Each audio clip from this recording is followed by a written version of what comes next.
With the WINN FM News, I am Kevin Brown. Our top stories: St. Kitts Nevis Prime Minister on the state of the country's SIDF. Grenada conducts post-hurricane after-action review. Guyana and US Exim Bank sign US $526 million loan agreement. Internationally, hunger in Gaza, United Nations warn Israel is keeping food from citizens. Now, the details.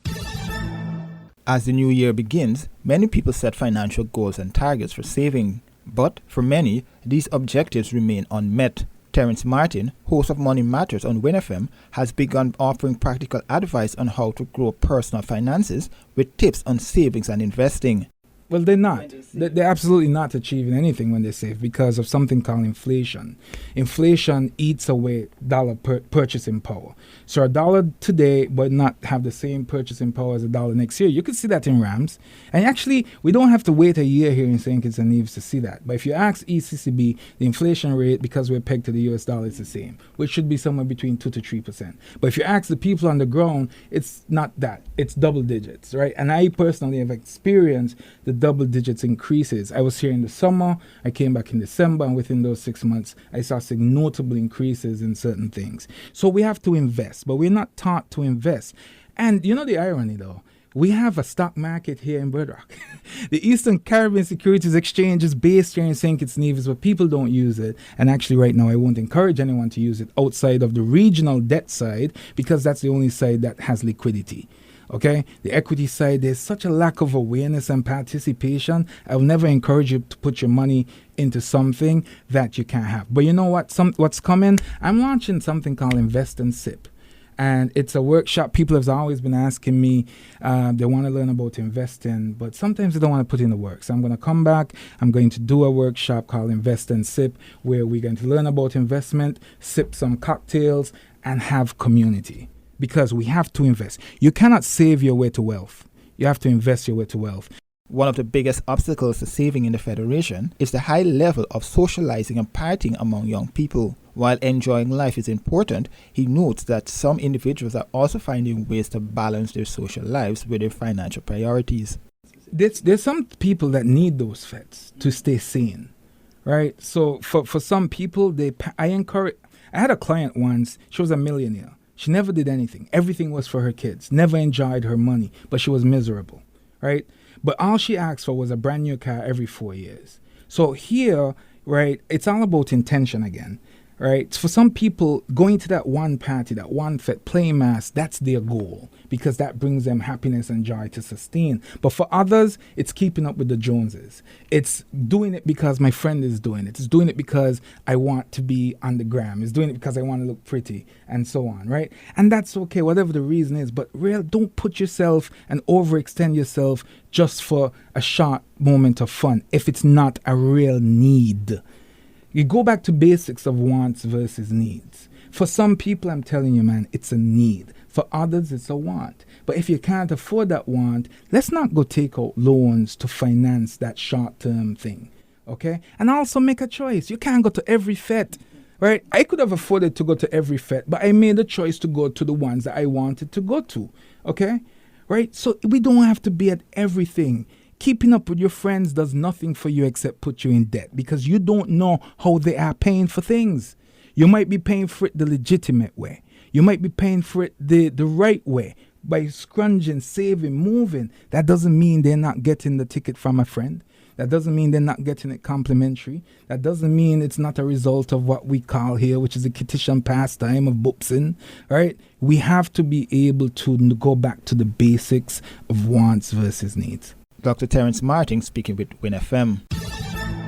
St. Kitts and Nevis finds itself at the center of controversy as Prime Minister the Honourable Dr. Terence Drew raises significant questions regarding the management and depletion of the Sugar Industry Diversification Foundation funds. Speaking at the recent roundtable discussion, Dr. Drew lamented the dwindling resources of the SIDF. Do you know that Harris met $313 million, and when I took over in 2022, there was only $10 million? $303 million spent from the SIDF and the people not told?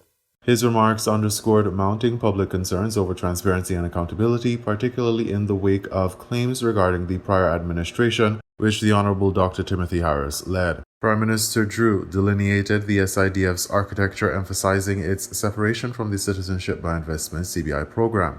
The SIDF is separate and apart to the CBI program. In this sense, it's a fund. The CBI program is a program, and that program can contribute to the fund. The crux of the controversy lies here. The previous administration was accused of mismanaging funds designed to support crucial development projects. Dr. Drew highlighted the Harris administration's stark lack of communication regarding how these resources were used. The previous government treated the fund as a slush fund and neglected to provide essential reports to the public. The Prime Minister surveyed the previous administration's handling of the SIDF, suggesting that it was appropriate for personal use rather than the public good. There should be accounts tabled so that the people know what is happening to the money. All of those accusations were laid. In support of clarity, Dr. Drew initiated an audit of the SIDF to ascertain the fate of the funds. He clarified that, contrary to speculation, the SIDF remains operational, yet its management has been questionable. I can't remember him ever once tabling the accounts from the SIDF in Parliament. I can't remember once he giving an update to the country as to the $313 million that he met in the SIDF. Dr. Drew presented statistical evidence revealing a startling decline in the SIDF's financial health since 2015. He reported a systematic depletion of the SIDF funds, detailing figures year by year. $313 million in 2015. 2016, $301 million. 2017, $285 million. 2018, $112 million. 2019, $92 million. 2020, $76 million. 2021, $54 million. And 2022, $10 million. The figures suggest an alarming $303 million was spent over 7 years without sufficient public disclosure, fueling accusations of fiscal irresponsibility. Dr. Drew's remarks resonate with a broader call for accountability and governance reform in St. Kitts and Nevis. His push for apparent transparency evokes a sense of urgency among citizens who have been mainly uninformed about significant financial maneuvers. By exposing these issues, Dr. Drew aims to reestablish trust in governmental financial management, a critical step for a nation grappling with economic diversification and public accountability. As the discourse continues, the citizens of St. Kitts and Nevis await further development and clarity surrounding the SIDF and its future implications for their welfare. With the Christmas Carnival season now officially over, there's a renewed call for residents to prioritize their health in the new year. After a period of indulgence and unhealthy eating, many are being urged to refocus on their well-being. Nutrition Nation's Latoya Duncan is leading the charge, encouraging individuals to take their health seriously in 2025. Just want persons to try to get back into that mindset of trying to be healthy. You don't have to plan for it and say next week or in the next 2 weeks. You can actually get up if you have some time and you decide you want to do something. Let's take physical activity, for example. With social media, you no longer have to step through your doors to exercise. And even though it is recommended the minimum amount of physical activity for a day to be 30 minutes, you can actually break down that 30 minutes, where you can start by doing 10 minutes in the morning, 10 minutes a little later in the evening, or even 20 minutes to make it 30. St. Kitts and Nevis, like many other regions, continue to face a high prevalence of non-communicable diseases, including heart disease, hypertension, and cancers. In this context, maintaining good health is more important than ever. Start making some healthier decisions to try for those individuals who have already accomplished quite a bit during the last year, 2024, even before that, persons who are dedicated to some of their health goals. We are just encouraging you to get back there. For those who haven't started as yet, now is actually a very good time to do that. For example, food is a part of us. We socialize using food. So I definitely would not tell persons, even if you have ham in your fridge still, to throw out your ham. But you want to consider eating it in moderation. You don't have to eat ham every day or eat ham as a snack, because somebody told me their ham is a snack. An entire ham for them is a snack. So if they cook a ham tonight, by in the morning, it's finished. What? Yep. So, we have individuals, you have particular love of certain foods, and when they are available, it's difficult for you to control yourself. So, we are just encouraging persons, if it's in the top of the fridge where it would be in your eyesight, put it in the bottom so you won't always see it each time you go to the refrigerator. As 2025 unfolds, Duncan emphasizes the importance of meal planning to help residents stick to a healthier regimen. Try to plan your meals so that you don't randomly select items or what is available. And to plan, you also have to plan your shopping list. So you have to know what you'll be purchasing so that you know what you have at home. In our culture, for example, it's a custom for persons to, for example, bread, to consume quite a bit of bread. It's convenient, it's accessible, and it's affordable. So you have quite persons who consume bread quite often. You probably want to opt out of consuming too much bread. For example, for breakfast in the morning, there's still the porridges. And some persons tend to neglect that, forget that we have porridges. You can have, there's still the cream of wheat around, the oatmeal, which helps with cholesterol, and there's still the cornmeal porridge. That so many persons, I had somebody within my age group recently ask me if persons still make corn porridge.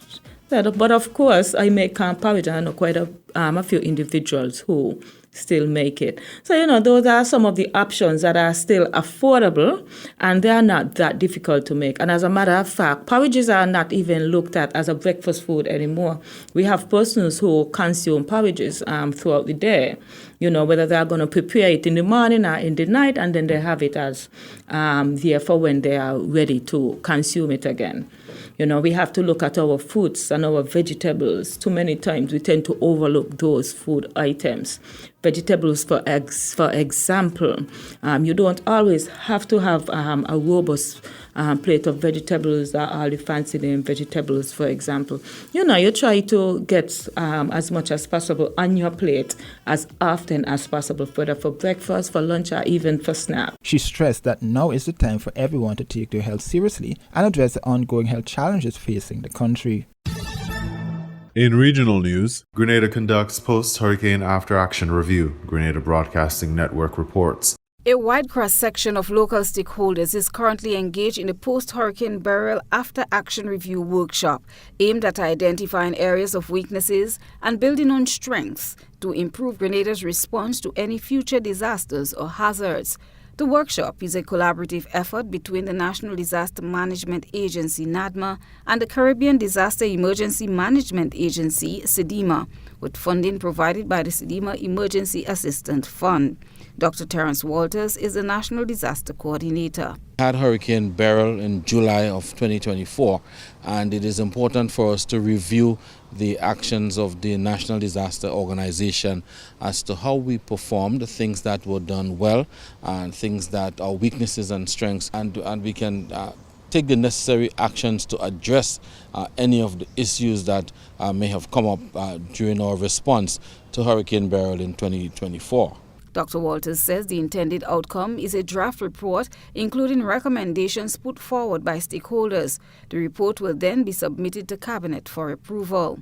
Following Hurricane Beryl, the Caribbean Disaster Emergency Management Agency, CDEMA, was evident as the entity provided support in a number of areas visibly in Grenada, providing support in several areas including emergency relief, operational support, and rapid needs assessment. Mandela Christian, Program Manager for Preparedness and Response for CDEMA, explained that it is customary to conduct a postmortem. So CDEMA's role here is to be, I guess, the outside non-biased factor, because, tensions can run a bit high sometimes in these situations. And we are not trying to blame, it's not about blaming anyone or saying, okay, that was so-and-so fault and so forth. It's really just to capture the real honest feedback on how things went and to be objective. And at the end of this, what we would like to see is some recommendations for one, enhancing your current national disaster plans and protocols. And secondly, we want to have a comprehensive report outlining the findings, what the strengths, the weaknesses, and the areas for improvement. And then we want to develop, or we will develop, a plan of action with short-term or immediate, medium and long-term recommendations. Carriacou and Petite Martinique were among the hardest hit by Hurricane Beryl. Dwight Logan, District Coordinator for Petite Martinique, and Bernice Date, Community Program Officer on the Carriacou, are among the participants. In an interview with the media on day one of the discussion, both individuals highlighted one of the biggest challenges faced during and after Hurricane Beryl. We getting there slowly but surely. Our biggest problem is skilled workers in order to help to put back the roofs of houses and so on. So that's our main problem now. Being here, I'm able to highlight our strengths and our weaknesses that we had prior, during, and even now after Hurricane Beryl. Well, I believe one of the major challenges, not myself, but the agency and also other agencies would have faced is that of communication, because of course everything went down. We had no means of communicating until we were able to get some assistance with Starlink. So going forward, it's something that we have to look at from the agency standpoint, how we can improve on our communication system. Christina John, GBN News. Guyana and U.S. Exim Bank sign U.S. $526 million loan agreement, Guyana News source reports. At the site of the multi-billion-dollar gas to energy project, the governments of Guyana and the U.S. Exim Bank inked the deal on the $526 million loan that is expected to fast-track the project. 2 weeks ago, the board of directors at the U.S. Export-Import Bank provided final approval of the loan. The financing will support the construction of a state-of-the-art natural gas separation plant, a 300-megawatt combined cycle gas turbine power plant, and services related to the gas supply pipeline located at Wales on the west bank of Demerara. The project is expected to allow Guyana to transition to more reliable and cleaner energy for consumers and businesses by using natural gas to generate electricity. The project will also enable Guyana to strengthen its energy security by doubling the country's installed electric capacity and unlocking economic growth potential for local Guyanese companies of all sizes. Signing the loan agreement on behalf of the bank was its president and chairperson, Rita Jo Lewis, who said the project aligns with the U.S. Exim Bank's goals and priorities. This deal, we believe, is a game changer, not just for Guyana and the United States, but for the people, businesses, and shared aspirations that unite our two nations. Together, we are taking bold steps to strengthen energy security, enhance environmental sustainability, and unlock economic opportunity. For Guyana, this project will double the country's installed electricity capacity, providing cleaner, more reliable, and more affordable energy for families and businesses. The financing will support a U.S. joint venture involving Linsaka, a Texas-based company, and Puerto Rican small business CH4 Systems, and services provided by ExxonMobil. The work is being conducted by U.S. and Guyanese companies. Minister responsible for finance, Dr. Ashley Singh, noted the importance of the project receiving the support of the U.S. Exim Bank through the provision of the loan. He said the project forms part of the government's vision to provide cleaner and more efficient and cheaper energy. Core of our government's efforts to diversify the Guyanese economy and in particular to build a competitive non-oil economy, notwithstanding, of course, the importance and growing significance of oil in our economy. Before the signing ceremony, the U.S. Exim Bank official met and held discussions with President Irfan Ali and the government team, along with officials from the U.S. Embassy here in Georgetown. We now bring you these international reports. What starvation looked like in Gaza. Pictures could have been from almost any time over the past 15 months when Israel launched its war on Gaza. Israel has imposed a total blockade on the Strip, depriving Palestinians of basic supplies, including food. We do not work and we do not have money. We depend on charities. The Rafah charity is the only charity that we depend on a lot, and with it we can feed our children, but it is not enough. The United Nations has refuted Israel's claims that Hamas is stealing food supplies and blames it for the worsening crisis. Israeli authorities continue to deny most requests to bring food assistance from Erez West Crossing to areas south of Wadi Gaza. Meanwhile, about 120,000 metric tons of food assistance, enough to provide rations for the entire population for more than 3 months, remain stranded outside of Gaza. Parents of children suffering malnutrition try to find relief at UN medical centers, but say Israel's forced evacuation orders are making the situation worse. The reason behind my daughter's condition is displacement. We fled from the north to Rafah and then to Deir el-Balah, where we lived in a tent.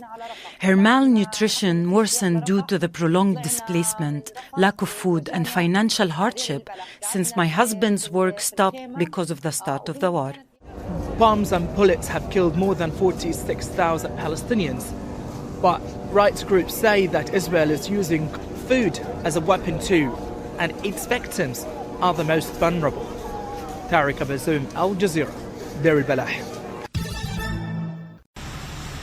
Improving weather conditions and an influx of firefighting teams have given crews working around the clock a chance to make progress in battling the destructive and deadly fires.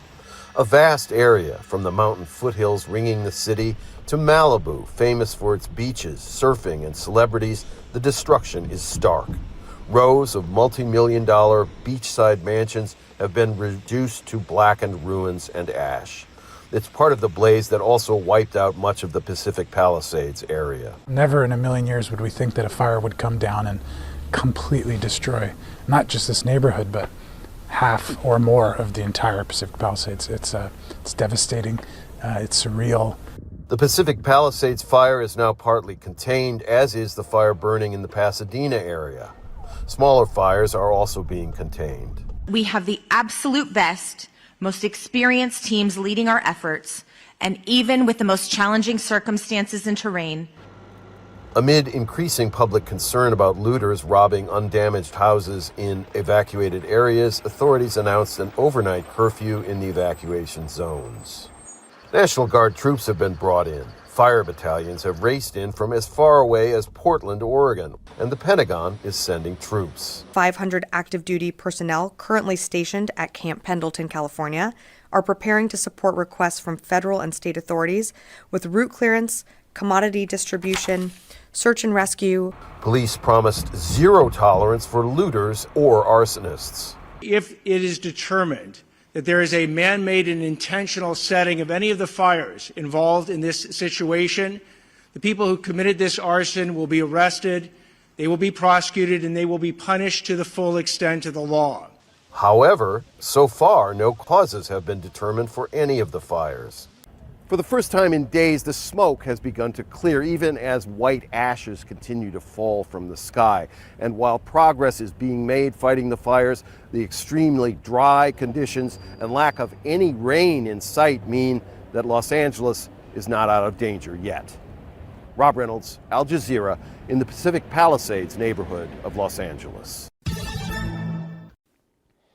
Meanwhile, in Israel, the inauguration of Donald Trump as the next US president this month is seen by many Israeli settlers as an opportunity to press ahead with annexation of the occupied West Bank. Israeli settlements there have almost doubled in the last 5 years or so and are now home to more than 500,000 settlers. Well, most countries and the World Court in The Hague see the settlements as illegal under international law. Israel, though, disputes that, and the country's far-right finance minister has marked Donald Trump's election by saying that 2025 must be the year of sovereignty in the territory, which many Israelis refer to by its biblical name of Judea and Samaria. Our Middle East correspondent Lucy Williamson sent this report.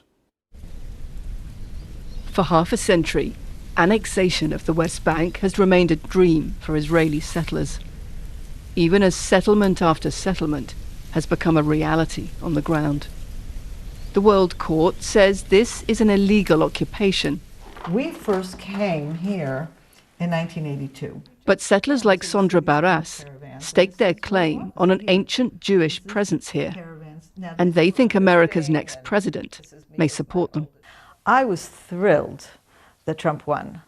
The evangelical Christian community in the United States is 100% in favor of Israeli sovereignty in Judea and Samaria. So what happens to Palestinians who say, I don't want to live under Israeli sovereignty? That they can go wherever they want. But this is where they live. So, I'm not kicking them out, but things change. You know what? How many wars did they start? And they lost. The last time Donald Trump was president, he caused controversy by recognizing Jerusalem as Israel's capital and Israeli sovereignty over the occupied Golan Heights. His new pick for ambassador to Israel has said he supports settler claims to the West Bank. When people use the term occupy, I say, yeah, Israel is occupying the land, but it's the occupation of a land that God gave them 3,500 years ago. It is their land. But supporting annexation here could alienate Washington's other key ally, Saudi Arabia, and complicate Mr. Trump's bid for a wider regional deal. Mohaib's hopes for a Palestinian state here are already shattered. His family home, built on private Palestinian land, was ruled illegal by an Israeli court last year and demolished. Israel controls planning laws in 60% of the West Bank, and while settlements are expanding, permits for Palestinian homes are almost never granted. This is all part of policies to force us to leave. It's a policy of forced migration. What difference does it make to the Israelis if I build here or not? We pose no threat to them. Palestinians are also being forced off their land by violent Israeli settlers, many of them sanctioned by the US and the UK, but left unchallenged by Israeli police and courts at home. House demolitions, planning laws, expansion of settlements, restricted access to grazing land, and few consequences for settler violence. All the ways Palestinians here say Israel is annexing the West Bank in practice, even without a formal declaration. Israel's government has long denied that its settlements are illegal, and it sees Donald Trump as a friend. But America's next president is also a man who likes closing deals and avoiding conflicts. Lucy Williamson, BBC News, the occupied West Bank. We're staying with aerospace, but heading into space. The space company, founded by the Amazon founder Jeff Bezos, is due to launch its first orbital rocket this weekend. The launch at Cape Canaveral in Florida is a big milestone for Blue Origin as it competes with Elon Musk's SpaceX and the New Zealand firm Rocket Lab, both of which are already running missions for NASA and others. There is a growing number of satellites being launched now as new technologies help more and more private companies make money from them. Let's speak now to Sinead O'Sullivan, who's a former NASA engineer, now among other things a board member of the European Space Policy Institute in Vienna. Thanks for joining us, Sinead. Explain for us, why is this such a big milestone for Blue Origin? Yeah, this is a big milestone not only for Blue Origin but for the wider aerospace defence community. Firstly, this New Glenn rocket has been more than a decade in the making, so engineers are obviously very excited about seeing it come onto market.